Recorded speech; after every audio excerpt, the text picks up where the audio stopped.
guys, it's Mr. Hansen, and today is officially day 4 of Corona-Tine. Day 6, I counted Friday as day 0 once we got the news, but it's Thursday, March 19th, and so yesterday was like my off day. I was going to take off regardless tomorrow if we had school or not because it was King's birthday. So we'll talk about that. But I'd say with the first 2 days down, well, third day now in the middle of it, things are going pretty good at home. I'm feeling pretty good. Every little time we get a cough or a sneeze or something in this house, though, we're all getting paranoid. Been trying to limit how much we go outside. Been out a little bit. We'll talk about that. But yeah, how are you guys doing? How are you feeling? Hopefully you're doing stuff. So I'm real curious as to what you guys are doing to keep yourself busy. Hopefully now you're like, all right, this is my chance to finally be able to learn how to do a cartwheel. The Office. Or I've really been wanting to learn about, how to cook. So I'm watching Food Network. And hopefully that turns into you trying to cook. Do stuff, guys. Seriously. So yeah, I guess the first thing I'll talk about, homeschool, remote learning, distance learning, whatever they want to call it. I'm seeing a lot of stuff online. I've been checking on Twitter and things, and I think people are realizing that real school, hopefully they're realizing real school is not going to be the same as homeschool. It's just not possible. There's been a lot of things like, teachers should get paid so much money. Like, yeah, duh. Been saying that. So, hopefully you guys are at home and you're safe and you got food and all that. And, some parents, they're not teachers. They don't understand what the expectation of school should be normally, and, they probably really don't know now. So bear with your parents, if you want, I'm going to probably, maybe I'll make a parent video, but they can listen to this video. I'll talk about it a little bit. You guys probably should be working on, 4 to 6 hours of schoolwork every day, academic work. And it doesn't need to be super traditional, like worksheets and things. This is a good opportunity for you guys to learn about things that you normally don't get to learn about. So you should be reading. You should be, commenting on things and explaining things, justifying. You should be able to model. By writing or drawing or, mathematically showing your work. Those are all things that you're going to need in life. Problem solving, one of my students talked about just planting a garden. That requires a lot of thinking and some math and a whole bunch of other things. So some of you guys could use this opportunity to learn some real life skills. Maybe you don't know how to do your own laundry. Maybe you don't know how to make breakfast or lunch or dinner. You should know how to make a couple things for each. Working out, this is a great time to, do some push-ups, do some squats. So I think this pandemic is really giving us a chance to consider different options for school and for work with the remote. A lot of people are working from home and just kind of life in general. We in America, I feel like we pride ourselves on this go, go, go, and we're always busy and we're always doing stuff and we don't sleep, and I don't think that's sustainable, not to be happy and not to live a long, healthy life. And I know I'm guilty of falling into that trap sometimes, and I've been able to really enjoy what I have in front of me, the people around me, and just keep my mind, be happy with who I am and use that. So what's really important in life, what's really important academically, what's important to you, I think that really matters. And, as a teacher, I think this is a great chance for us to really think, what methods of teaching and what activities of learning are truly meaningful and impactful for learning and excite you guys. School doesn't really look that much different than it did 50 years ago, 100 years ago. In the 1800s, and to me that's sad, and I know I try to break some of that mold, but it's hard when that's not the norm. So Talia, she's in 3rd grade, she's 8, she's very smart, very independent. We've been beefing a little bit, trying to figure this out, but I've been trying a lot of different things. So the first 2 days we made a very tight schedule. from wake up time to bedtime. And we didn't, you know, I planned to not follow it super tight, but, you know, there were things, because I just don't want her to end up on her iPad for the, you know, half the day, or watching TV for half the day. And she wants a schedule, she does, and she wanted, the first day it was like, well, we don't do it like this at school. We do math and then we do this. And there was that struggle, and, you know, I'm not her normal teacher. She doesn't get to see her friends. So if anyone wants a transfer student, let me know. But we've been working on it, and we've been finding things that we like to do, and Kahoot has been a cool thing. You guys know how I feel about Kahoot. I don't love it, and I think I'm going to make her switch over to quizzes. But we've been doing a couple of those in the morning, just to kind of like learn about different things. Today we did Earth, Sun, and Moon, and one about the government, and something about comparing fractions, and she doesn't know everything. So I have her write down the things she doesn't know, and then I plan on every week going back and we're going to talk about it. And try to just build in some just knowledge about just general things. And we've been focusing on her cleaning and getting her tasked around the house, and helping with her sister, and helping make food, and, you know, dancing. She did some Latin dance the other day, and we did things like that. So you guys, this is tough. This is really tough to expect you guys to continue to learn the way you normally do. And in a classroom, it's something that I've really, truly believe is that learning really doesn't happen until after we build relationships. And that's, I think, the hardest thing for me. It's just not seeing you guys consistently, because I learn so much about you guys every single day. I can tell who's having a bad day, who is having a good day, who's ready to learn, who's distracted, who's, you know, I can tell that within the first couple seconds of you guys entering the room. I miss being able to line you guys up outside the door. I know you guys love that. Remember how, like, that felt something crazy, and, you know, we're still doing it. I kind of fell off the last couple days with being sick, but yeah, I miss being able to fist bump you guys. We'll have to do those kid and play foot taps from now on, probably, but you know, that's big. I miss being able to circle up with you guys and just kind of get your thoughts on things, and stuff like that, and just like the ad-lib conversations and jokes, and, you know, little sidebars. It's hard to replicate that at home. Like, I can't, you know, I feed off of your guys' energy. I think I do a pretty good job with these videos, but like, I'm really good at just bouncing back and forth, and I don't have any of that stimulus right now. So what can we do to bridge that? Flipgrid, I think, is probably just one of our stronger tools right now, but we have a big technology gap. There's a lot of my students that don't have devices, don't have internet. I think that every kid, every person probably really should have internet access. It should be considered like a basic utility, and a device, whether it's a Chromebook or a phone or a computer, something. Internet access brings us together, and I think we're seeing that now more than ever, that without internet, without devices, you can't connect to people. Like, if we have to go into like full quarantine, and you can't leave the house at all, like, if you don't have internet, like, you're truly isolated. That's kind of scary if you think about it, and that's probably how a lot of people in this country are feeling right now.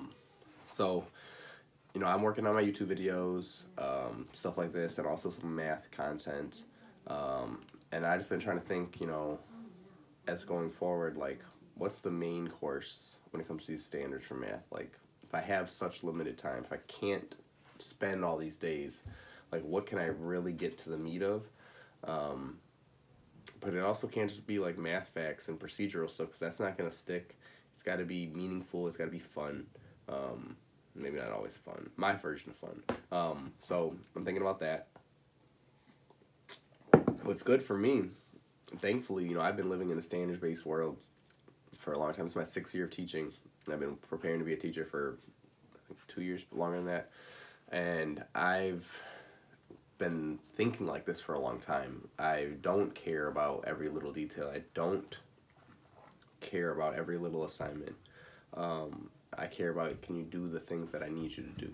And thinking like that, I think, has put me ahead of the curve with this, because, you know, in a world right now where homework literally can't be graded, what can we do to make learning happen as teachers? What can we do as teachers to motivate you guys? And I'm really curious to see how some of you guys feel about that. So I'd love to hear your thoughts. So comment, share this with other people. I'd love to just hear it in general. Like, as a high school kid, if you're not in a standardized world, it's probably feeling really different. And I know that initial wave of freedom is great. We've gone through that this year.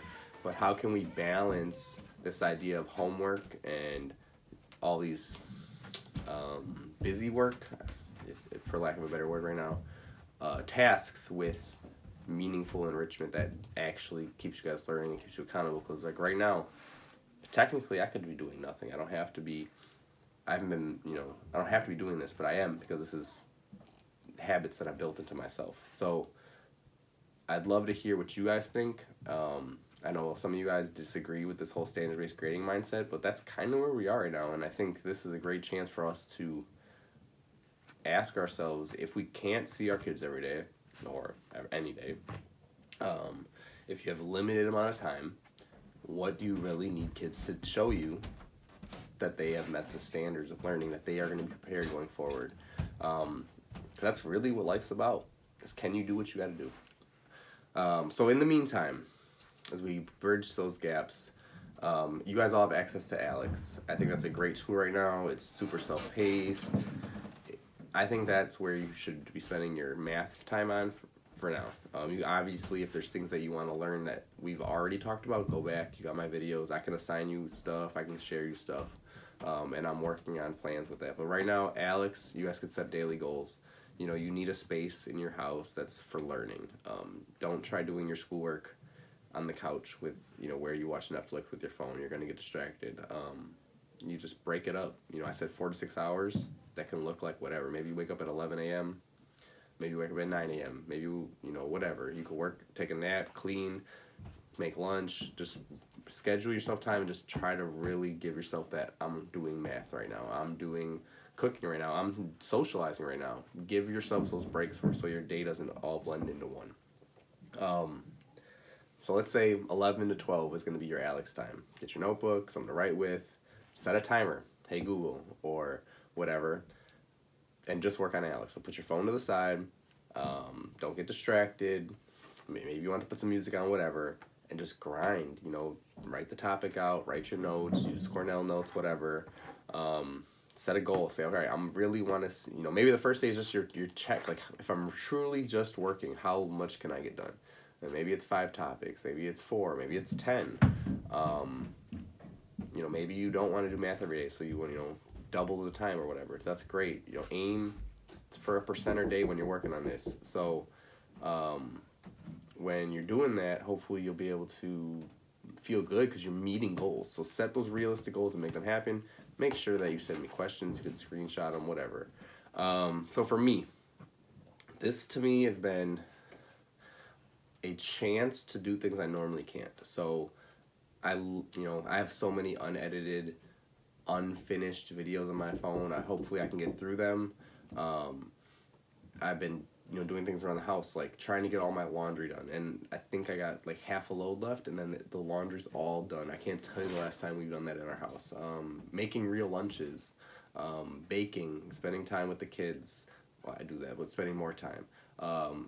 This morning I cleaned out and fixed a broken junk drawer that it just broke the other day. I rearranged one of the kitchen cabinets, so every day I just want to get things like that done. I plan on taking advantage of this time because I don't want to be upset with myself for not taking advantage of the time that I have. And I'm also giving myself dedicated time to be down here without distractions to get stuff like this done. Otherwise, what else? So far I've watched the entire American Horror Story 1984 season. It wasn't my favorite, and I know you're only watching horror stuff, but that's like the one thing I will. There's a lot of plot holes, looking back at it now, but it was pretty good. There's some twists, and they did a good job, I think, keeping that 1980s vibe. I think I wasn't there. We're watching On My Block with Talia loves that show, so I'm recording little reaction videos, and I'll compile all of them and post them when we're done. So I went to the baking store, bought a bunch of baking stuff. Talia likes baking, so I plan on doing that and getting good at that and helping her get good at that. We've been going for walks when it's nice. St. Patrick's Day we built leprechaun traps. Yesterday was KK's birthday, so we made her sugar cookies and cupcakes, and I posted those to YouTube. Got her some balloons, some streamers, got her a bunch of presents. I did some research on like what the best 1-year-old stuff is. Took her to the doctor, which was kind of crazy. Children's has it where like when you enter the lobby, like, and they're all masked up and stuff, you have to answer all these questions, and I was kind of getting sweated. I feel like guys get sweated more. Like, it's like, oh, are you the legal guardian? Or what's your relationship first? Are you the legal guardian? All these questions, blah, blah, blah, which was kind of annoying. But yeah, so yesterday was her birthday party, and it was great.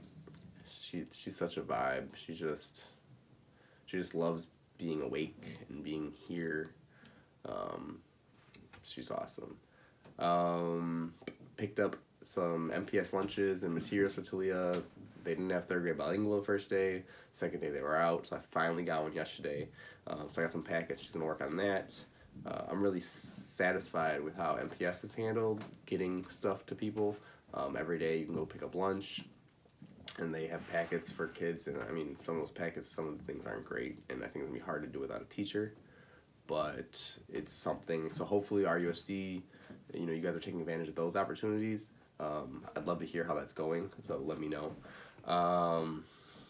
There's a lot of xenophobia and racism right now with this coronavirus. I mean, it's always going on, but with the coronavirus, there's some targeted stuff. So, heading back from the doctor yesterday, I decided to stop at this Vietnamese grocery store that I have never been to, that I've always wanted to go, and spend some money.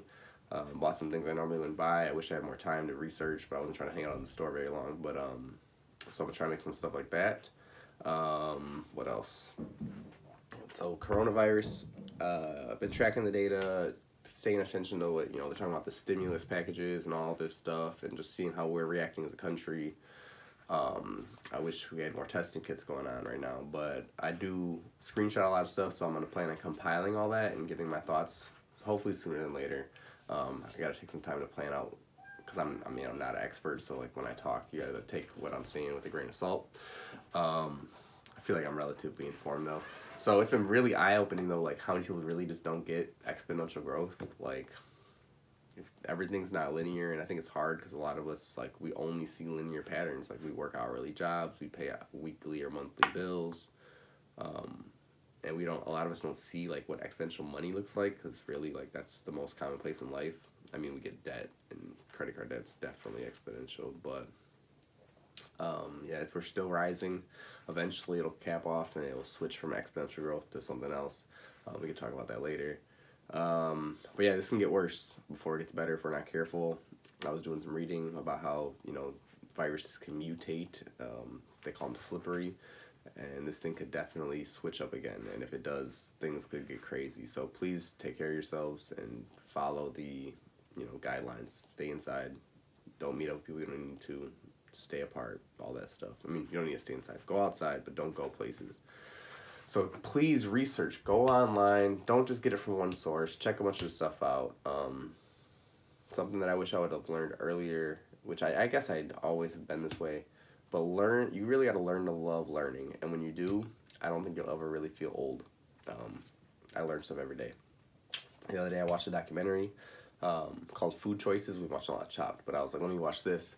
I like documentaries. They have a lot of biases though, so I haven't fact checked this one yet, so it is what it is. But it was talking about plant-based diets and how like we've been under like this whole protein wave in America and keto and all these different things, and we're always going from diet to diet, but really a lot of what we do is the dairy farmers and big dairy money influenced. So it's just interesting. I like learning stuff, seeing different perspectives.